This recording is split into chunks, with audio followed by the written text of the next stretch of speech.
And welcome back once again to Bonita Media. Call me Boniface, you know that is if at all we are meeting for the first time. And if it's your second time, please, and you've never subscribed, if you've not subscribed, please, I will urge you to just click the subscribe button, and you can also like, because by liking this video, you get to reach a lot of people. And thank you very much for those who already subscribed. I can't mention all your names because there are so many guys. Thank you very much. May God bless you. Asanteni sana. Now, there is something that I would like to talk about. There is, I normally say that never blame people for what has been done to you. And this thing, I'm now looking at Orwoba, and I'm like, what is really wrong with this woman? Orwoba was once a nominated senator for that matter. And for quite some times, she has been talking, she has been saying things that ought not to be said. But there is something I like to talk about between her and Edwin Sifuna. Orwoba is claiming that Edwin Sifuna wanted to become a CS. Okay, this thing happened. This thing, people talked about this thing for a very long time. That, oh, Edwin Sifuna is talking about this, like this. No, Edwin Sifuna is arrogant because he wants to become a CS. A lot of people are claiming that Edwin Sifuna wanted to become a CS. You and I knows very well that Edwin Sifuna is very smart. And, if suppose maybe he wanted to become a CS, there are a lot of things that here that were put into consideration. Number one, maybe Raila Odinga looked at this thing this way, that if I take Edwin Sifuna and give him to this government as an expert for that matter, then my party ODM is going to be as strong as it should be. Remember, if there is someone who is like the backbone of ODM right now, is Edwin Sifuna. And that is why you hear Edwin Sifuna say things, and even people like Anyang' Nyong'o, people like James Agro are supporting him, saying that if Edwin Sifuna have spoken, then the party itself has spoken. Because if we have, by the way, on a serious note, I don't know if we have a very serious Secretary General of any political party apart from Edwin Sifuna. Edwin Sifuna is this SG of ODM. And when you look at the way he does his things, and then you compare with the way those other CSS are doing their things, you'll find that there is some difference. Like the way he handles things, the way Edwin Sifuna handles things is completely different from the way these other people handles things. So that one tells you that this guy is so smart.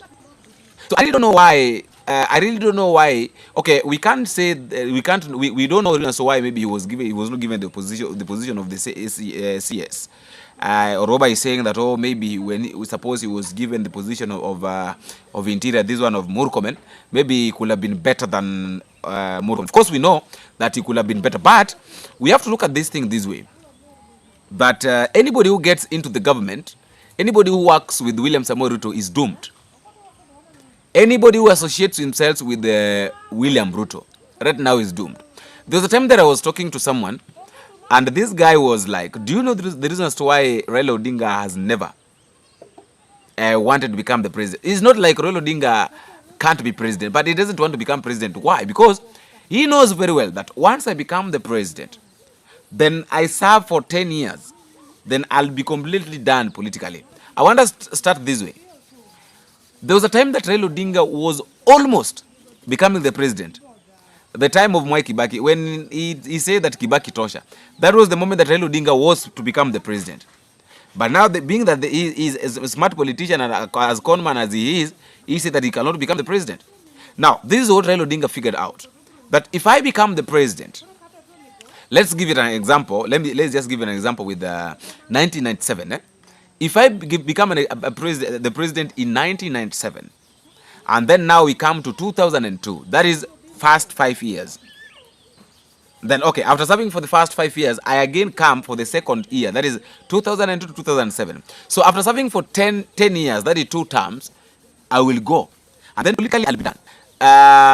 And nobody will want to hear me. Take a look at Uhuru Kenyatta. Uhuru Kenyatta became the president in 2012.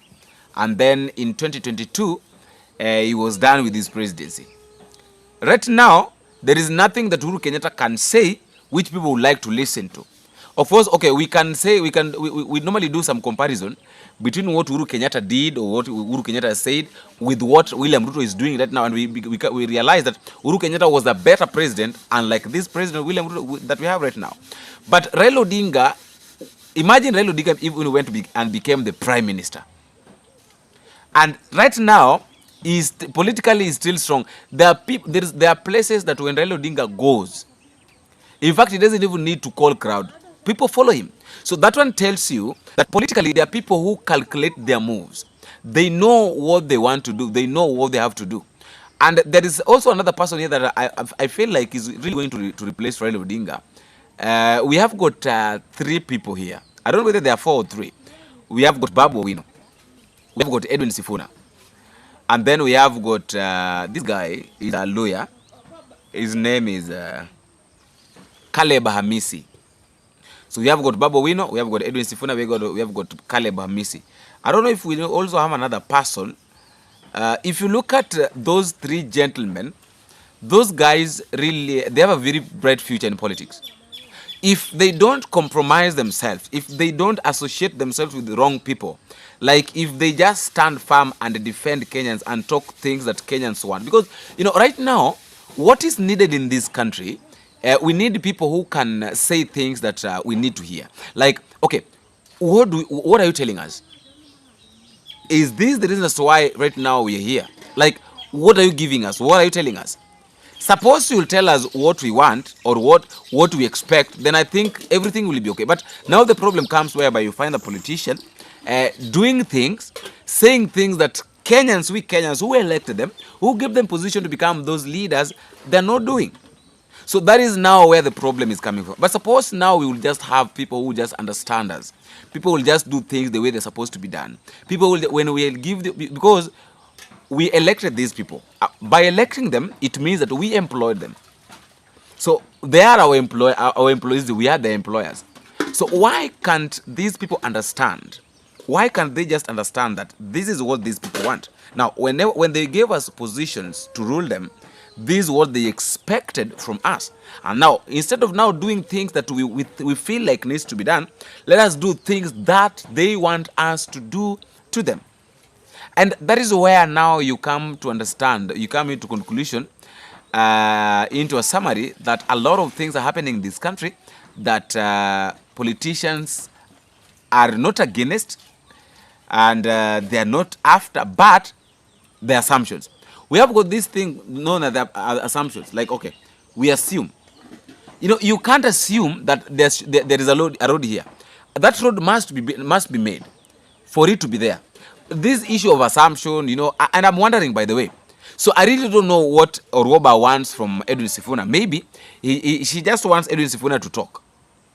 You know, by saying that Edwin Sifuna wanted to become a CS, I don't know, I'm not defending Edwin Sifuna, but I don't think if it's the right thing to do. Or maybe the right thing to say publicly that, oh, Mara, this guy wanted to become a CS, that, you know, that charisma. The same way Edwin Sifuna used to speak, even during the time of CS election or CS nomination and appointment, is the same way Edwin Sifuna is speaking up to date. He has never changed his tone.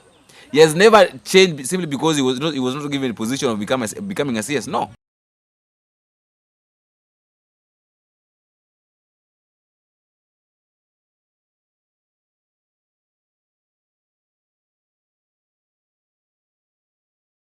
We cannot continue using a system that is clearly a proceed of crime. It appears that the only people for whom SHA is working are the ones who are getting these commissions, the 2.5% from my monthly contribution. You have told us that they have to be paid on a daily basis. And yet the facilities themselves do not get similar treatment when they ask for reimbursement for their claims, Madam Oeji.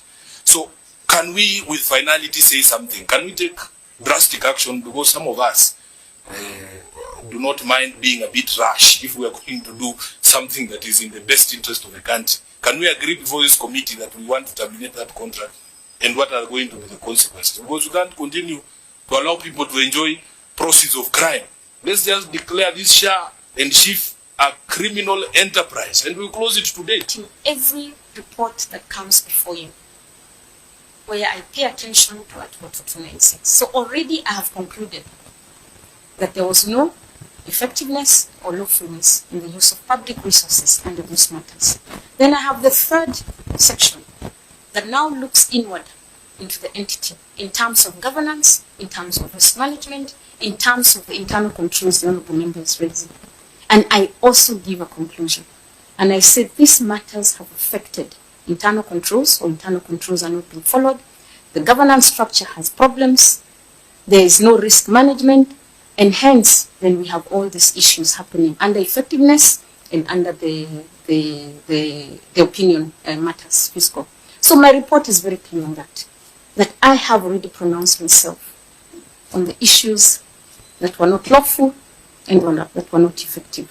Our job would be to mete out punishment, to recommend administrative action, to recommend investigation and prosecution.